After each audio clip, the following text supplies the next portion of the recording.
Afrocentric ones. Today we are taking a look at a famous Yoruba queen called Moremi Ajasoro. To this day, she is considered one of the heroic figures of the Yoruba tribe.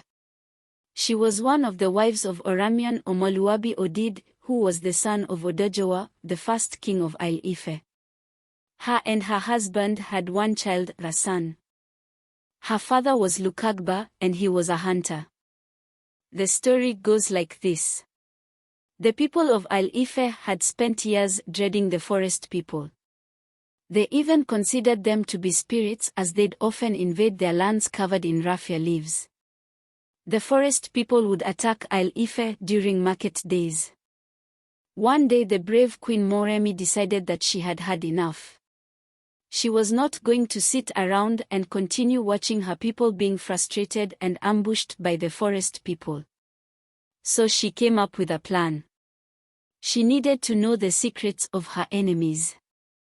But first she pledged a sacrifice to the spirits of the river Esemiren to help reveal to her the strength of the enemy tribe, and in exchange she'd give them something that was precious to her. After making the pledge, Queen Moremi disguised herself as a slave girl and was captured by the forest people during one of their raids. With the help of the spirits of the Esemiren river, the king of the forest people took an interest in her since the queen was very beautiful and charming. He soon made her his queen.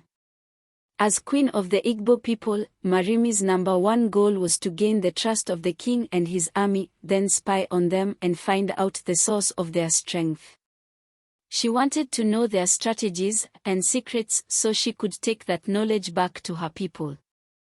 After some time in the enemy's kingdom, Moremi found out that the forest people were human after all, and all they did was cover themselves with leaves. She also found out that the costume was not supposed to come near a fire. It is that symbol of fire that you can see on Moremi's statue. The queen then escaped from the enemy's camp and went back to her people with that empowering information. Thanks to that information, the Yoruba tribe were able to fight and eventually conquer their longtime oppressors. On her return as queen of Ile-Ife, and the victory of her people, it was time for Moremi to fulfill her side of the bargain between her and the spirits of the Esemiren river, who requested for the life of her son in return for their assistance with bringing down the enemy. Though Moremi pleaded for the life of her son to be spared, the spirits insisted on the sacrifice. The queen couldn't risk provoking the wrath of the river spirits. She had to sacrifice her son's life as requested, something she and all the people of the Yoruba tribe grieved bitterly over. The queen has never been forgotten till today. In Nigeria, there's a festival called the Edi Festival that's considered a special day to celebrate Queen Moremi Ajasoro. A statue of the queen was also put up in Nigeria, and it is the tallest in Nigeria and the 4th tallest in Africa.